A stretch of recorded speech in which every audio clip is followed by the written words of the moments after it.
Это что такое? Че, реально? Че, реально самолет падает?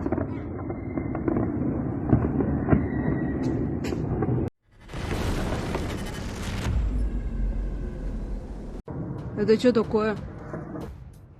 The Russian TU-22M3 bomber, a carrier of X-22 cruise missiles that Russia uses to kill Ukrainians, has crashed in the Cheremkovsky district of the Irkutsk region in Russia. Residents of the village of Mikhailovka told reporters that the fighter jet caught fire before crashing near the settlement. According to preliminary reports, the Tu-22M bomber took off from the Belaya air base in the nearby Usolsky district of the Irkutsk region. The crew ejected. Their lives are not in danger. The aircraft crashed in a desolate area. There is no destruction on the ground. According to preliminary data, a technical fault is behind the crash. The Russian Ministry of Defense said in a statement, Russia's Tu-22M3 bomber, which attacked Ukraine overnight into April 19th, was shot down at a distance of about 300 kilometers from the Ukrainian border. This was the result of a special operation carried out by the Ukrainian Defense Ministry's main intelligence directorate in cooperation with the Ukrainian Air Force.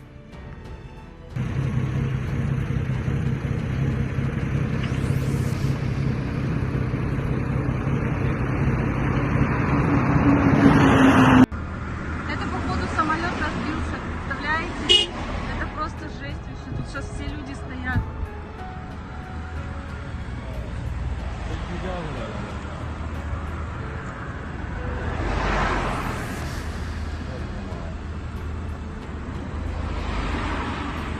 Another large Russian group of 30 people surrendered in Kursk. Before that, Ukrainian special forces captured a whole company with 103 Russian soldiers. Amazing. We don't know what is going on with the Russian army, but it's falling to pieces. Есть. Легендарное видео, блядь, как килийцы берут, нахуй, 30 пидоров в плен, нахуй. Это пиздец. Вы это запомните на всю жизнь, блядь, ребята, нахуй. Контроль. Контроль! Не спешим под одну шереночку идем! Аккуратно! Не боимся, ничего не... And while a lot of them is captured, Ukrainian HIMARS hit the command post of the Akhmat battalion in the Kursk region. No TikTok, guys. It's a real war here.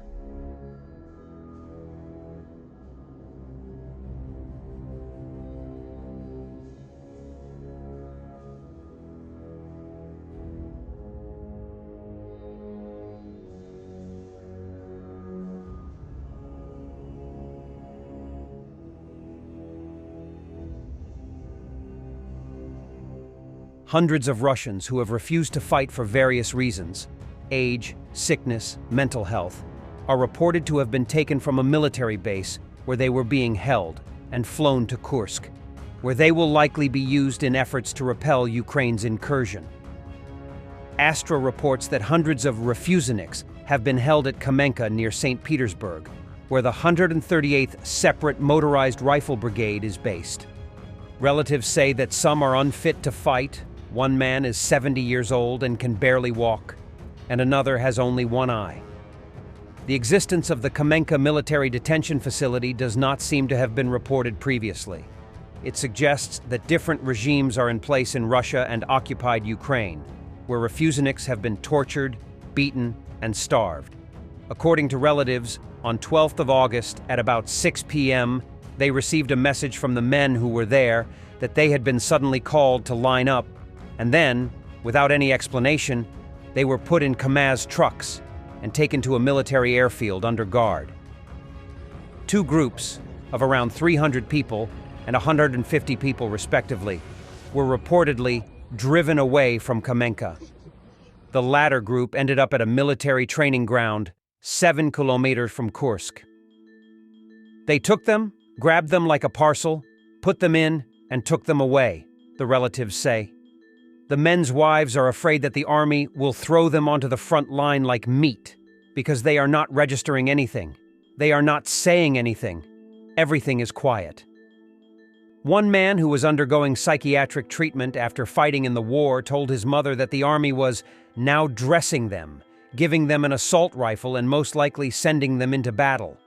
She worries that if God forbid he has an explosion in his head and shoots someone, who will be to blame for this?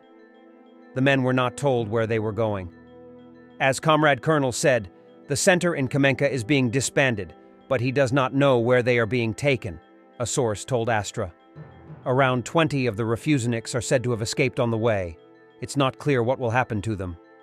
Another 10 men flatly refused to board the buses and are reportedly being threatened with being sent to a pre-trial detention center.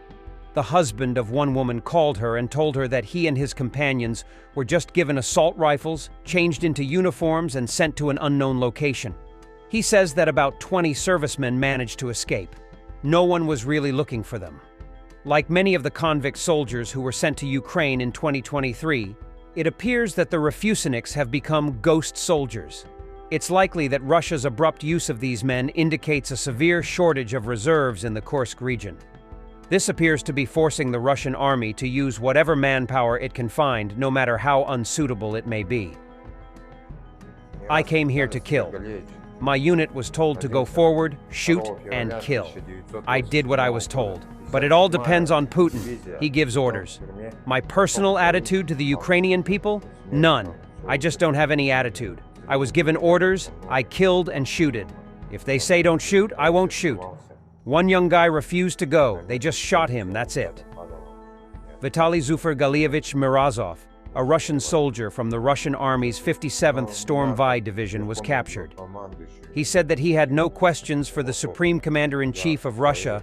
He went to fight and signed a contract voluntarily. Виталий Сафергалеевич родился 2 февраля 1987 года. 57-я дивизия, сидел в тюрьме, но шел к своим, попал в плен. Смерть там, все вот это, мины, взрывы были рядом со мной, меня контузило. Я в лесополосе скрывался, у меня вот минометы и все летело, рядом падало. У меня страх, у меня состояние. Больше воевать, хочу жить.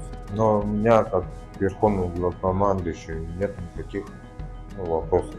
Я по своей пошел, подписал контракт с лагерем.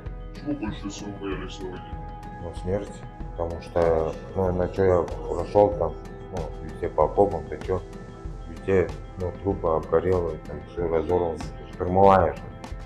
Но мне вот сказали, я иду вперед просто. Война это ничего не дает русскому народу. Это зачем это делать? Это же как его, все зависит же от этого, от Путина.